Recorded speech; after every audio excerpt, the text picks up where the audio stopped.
shaken, and unfiltered. Welcome to Shaken and Unfiltered, a cocktail of conversation where two longtime girlfriends, one Gen X and one millennial, sip, swear, and spill the kind of midlife truths you only hear after 2 martinis. Slightly stirred, always served straight up. Well, we're excited to share that our next guest was so fascinating that we had to extend this beyond just one episode. So Lindsay and I are proud to share that we are dropping our very first mini-series, a 4-part interview with our guest, Ruthie Gale, author of Call Me Before You Go. So stay tuned for all episodes dropping soon. Welcome back. Part 3, Ruthie Gale's back. Drinks in hand, mic's on. Ready to go? Let's go. I'm Jen. I'm Lindsay. All right. Welcome back to Shaken and Unfiltered. If you did not listen to our last episode, listen to that. Fascinating. Yeah, great stuff. And it kind of feeds into what we're going to be talking about today. In part 1, Ruthie shared her deeply personal story of growing up in a conservative Amish community, shedding light on rules, silence, control, and the moments that led her to leave. Today, she's going to open up about how she's rebuilding her life and transforming her experience into something meaningful, offering insight, empathy, and practical support to those facing depression, as well as those who want to show up for someone in crisis. So if you've ever felt trapped in a system that claimed to have all the answers, struggled with overwhelming emotions, or wanted to better support someone you care about, this conversation is for you. As we'd shared in the first episode, Ruthie and I have crossed paths a couple times in town, and we had this connection through her fascinating background. And then as we kind of got into our conversation, we realized that there was this connection where she wrote this amazing book called Call Me Before You Go.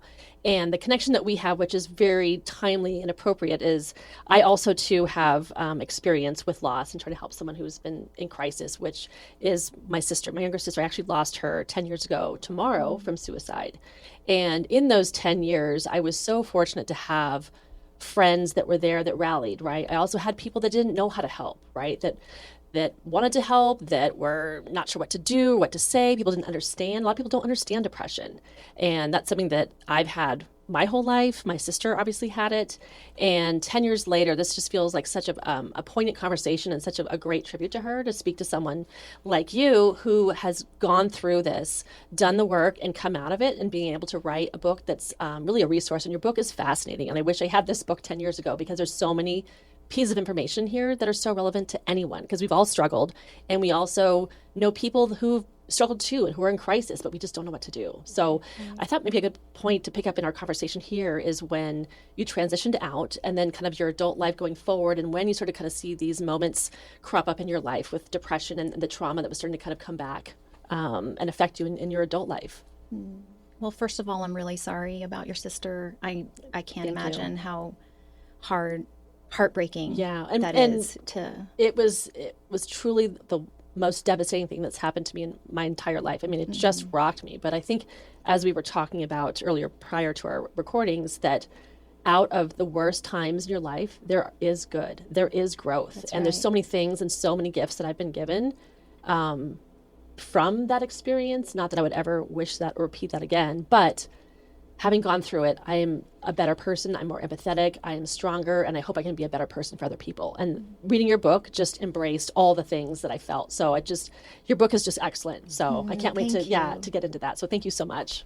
Thank you. I appreciate that. I really wanted it to be a relevant and helpful resource for people.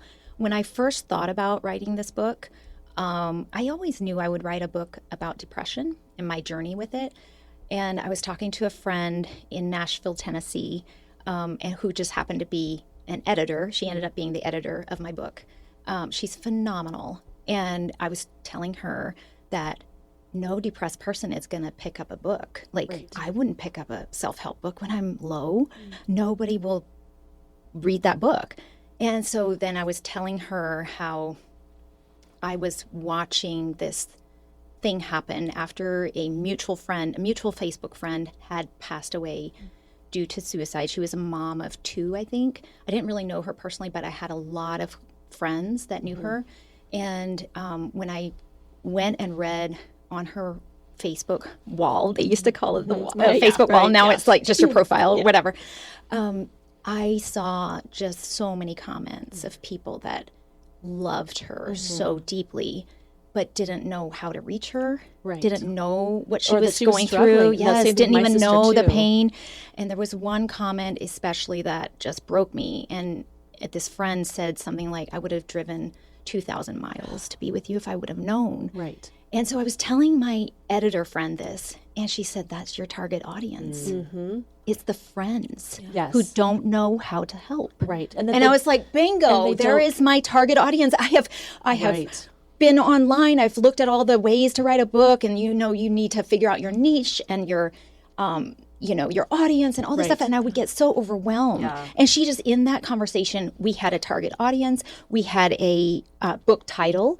We had everything in that one together. conversation. Yeah. It just It came was together. Fascinating. And I think, too, on that note, that it's not knowing how to help someone that you know is struggling, but also not recognizing some of the signs of someone who is depressed, who's masking it, right? That's right. And sometimes it is the mom, right, of kids. My mom, my sister was 39 and had 2 little boys.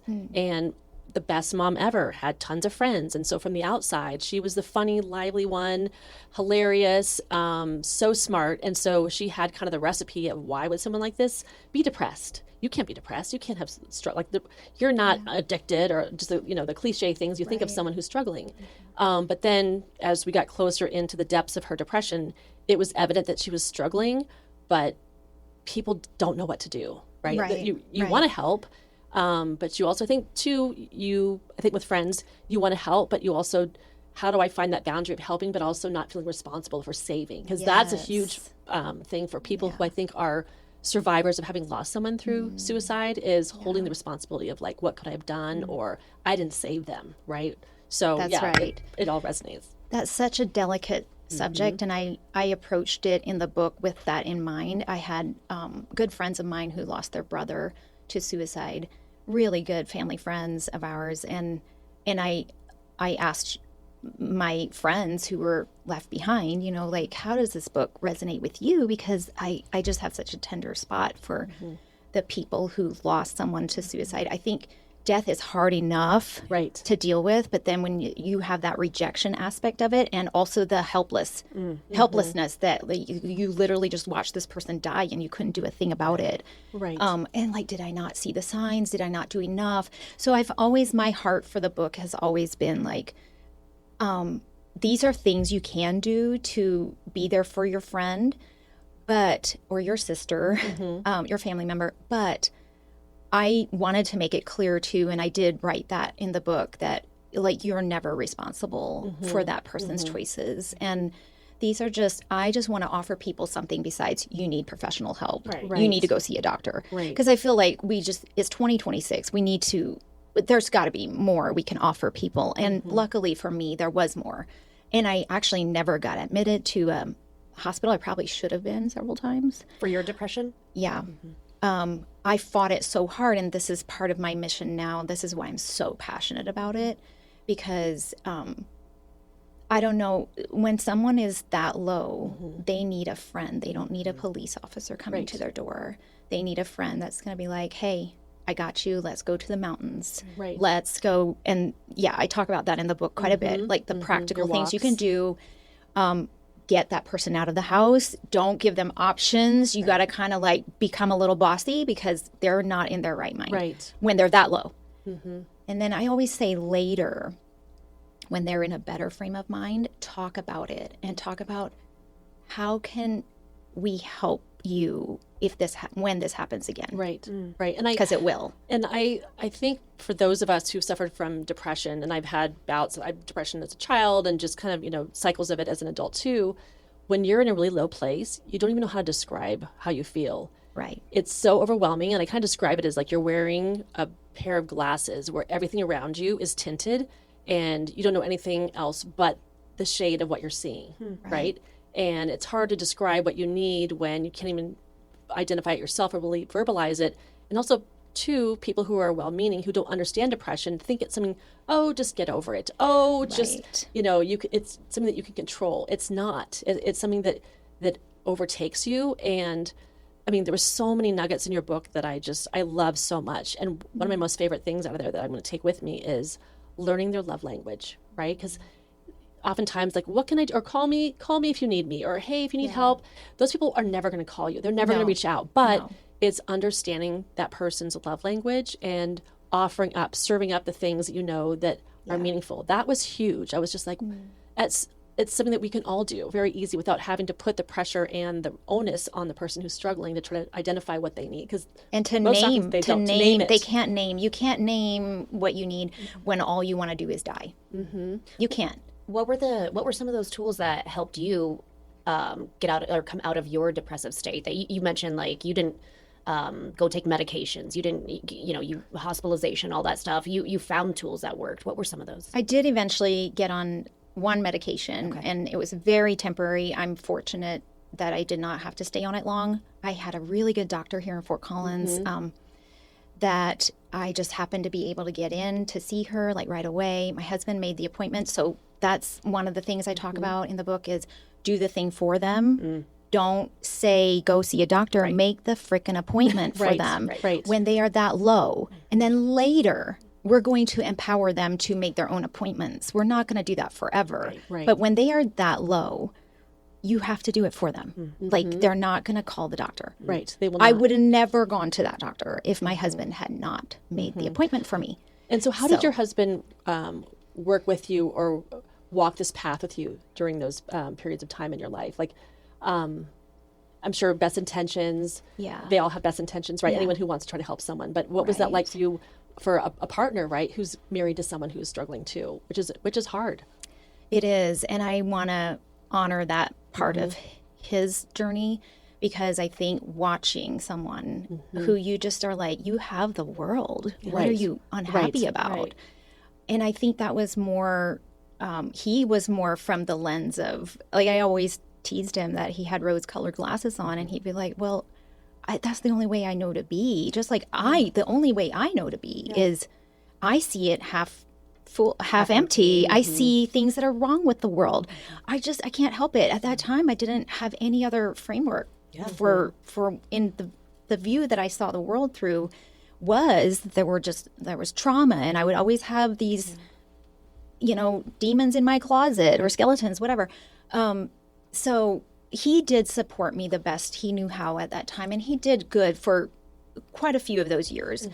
I think at some point, though, he just couldn't understand why, when he had poured that much into my happiness, that I couldn't just snap out of it at some point and be happy. But this touches on the other misconception about depression, is that we're sad all the time. We're not actually sad all the time. And it just irritated me when he would, like, before he left, because we did end up separating, and then we got a divorce a few years ago. And it just, it felt so diminishing to me when he said, I just want to be with someone who is happy or who makes me happy.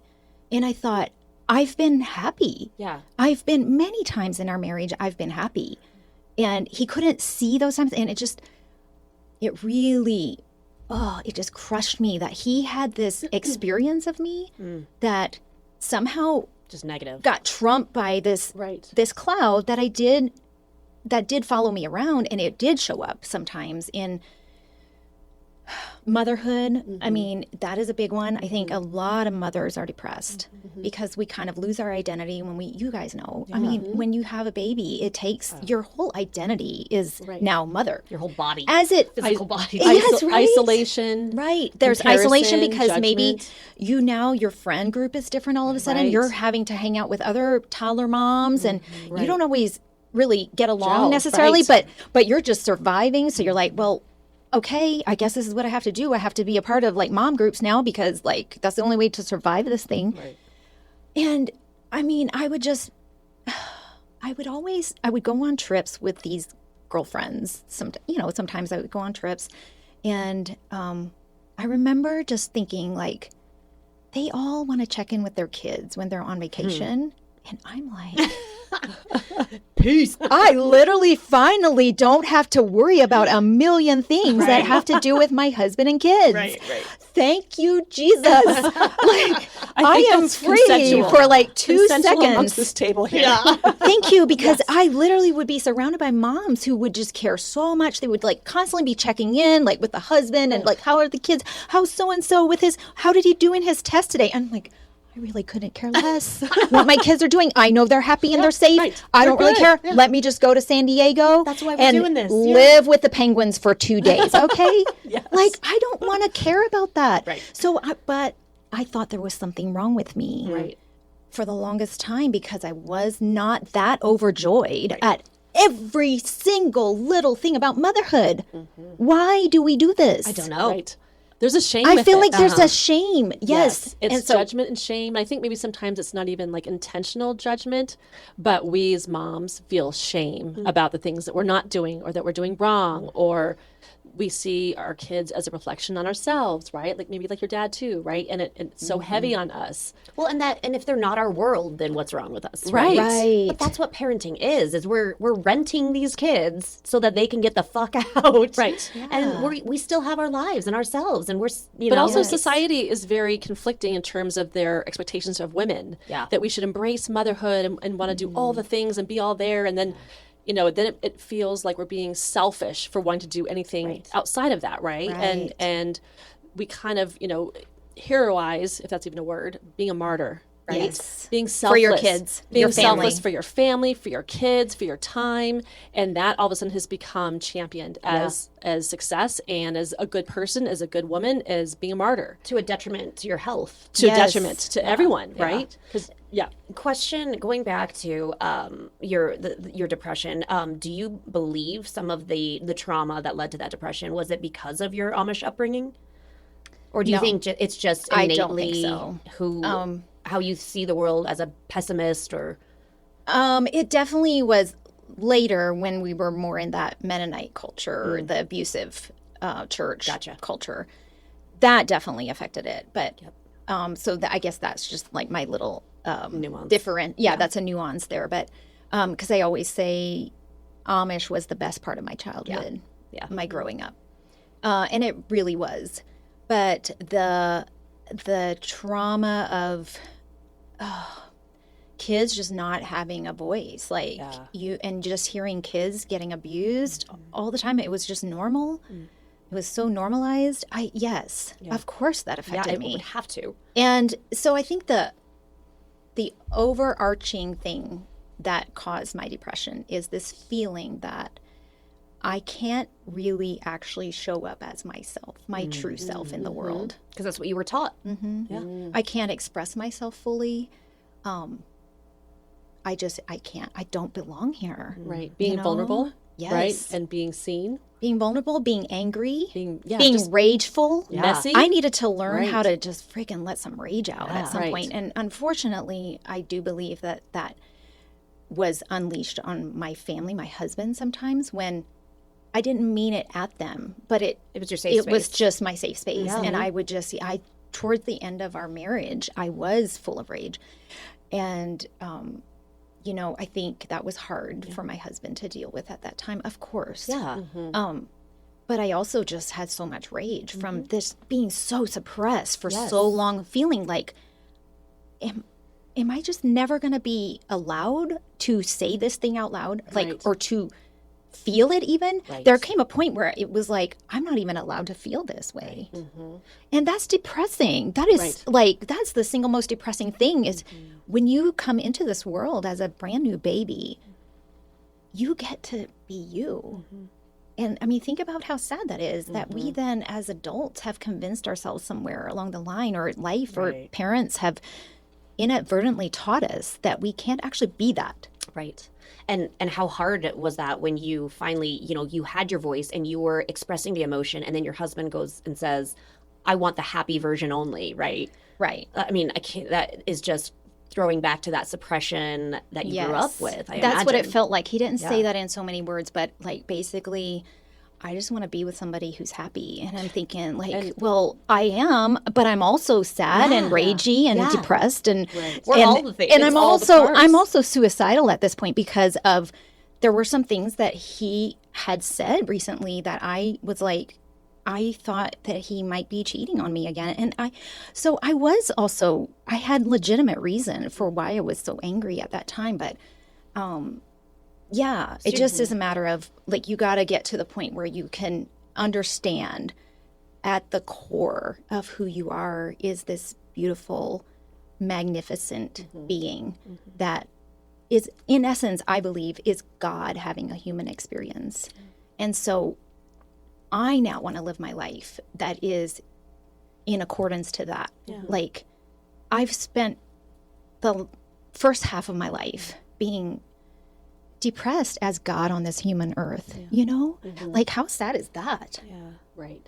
And you thought in your head, I'd be better off if I wasn't here. Yep. Right. Yeah. Right. Yeah, you really do. You really just get to that point where you're like, I think too, and maybe Ruthie, you would kind of relate to this as well. There's this belief, I think, or maybe misconception that people who think about suicide or actually go through the process of it are selfish. And it's that they're weak and they gave up. And they're not thinking about those they're leaving behind. Yeah, like how could someone leave your friend Julie, my sister Jan? How could they leave, their kids? How selfish. But to understand it from a perspective of this person has given everything and has nothing. Their tanks are on empty, and they have convinced themselves that they are now a detriment, right? Yes. And at least that's my view and my learnings of my sister's struggle. And again, it's just my narrative because I'll never know the answers, right? But it's what I've learned through therapy and through connections with friends and just sharing, right? Is that you don't understand the depth of depression unless you've been in that space to understand it. And it really isn't the easy way out. Absolutely. Depression is not easy. And only at a point is someone at their last degree of strength able to make that decision. And in some way, maybe they're thinking that they're alleviating others from having to walk this with them. Yes. It's not even a matter of are they being selfish? They could actually be in their minds doing the most unselfish thing. Right. Yes. Thinking I remember having those thoughts. I mean, I've been suicidal quite a bit, quite a few times in my life.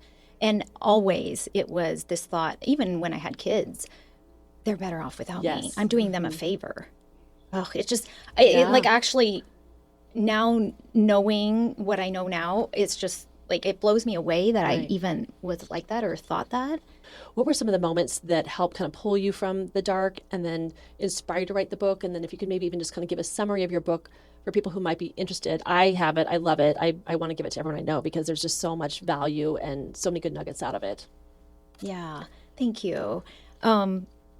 I would say definitely one of my aha moments, or the moment when I felt cared for, I felt like maybe there's hope, is when I went to see that doctor. And she was so understanding. She was so sweet. She didn't even want to put me on medication because I also had this misunderstanding of doctors. And I thought, they're just going to want to put me on meds, And growing up the way I did, I was very opposed to meds and anything unnatural. My mom never put us on anything. We were we were healthy and we didn't need a doctor for anything. And so when she was so loving and she just said, hey, I really don't want you to be on this. It was Zoloft. And she said, I don't want you to be on this long. So I want you to think about and make a list of things that help you. And I want you to talk about those things with your husband. And then I want you guys to have a plan how he is going to help you implement these things on a daily or weekly basis.